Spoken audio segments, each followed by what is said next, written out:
La construcció de l'església parroquial de Sant Martí de Palafrugell inclou diferents estils arquitectònics. Es va edificar al damunt d'una construcció anterior del segle XI, de la qual es conserven restes. L'edifici és de disseny gòtic, amb elements renaixentistes com la portada i un campanar barroc.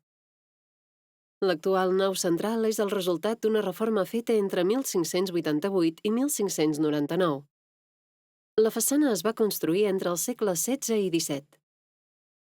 Durant el segle XVIII es va voler reprendre la construcció del campanar, però va quedar aturat per la Guerra Gran, 1793-1795, i va quedar inacabat.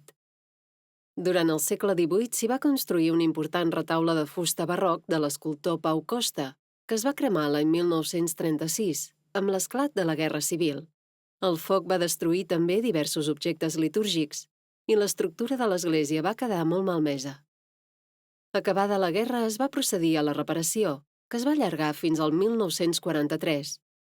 Aleshores va començar un projecte per decorar l'interior amb pintures al fresc que es van encarregar a Guillem Soler Gavitllero, 1905-1971.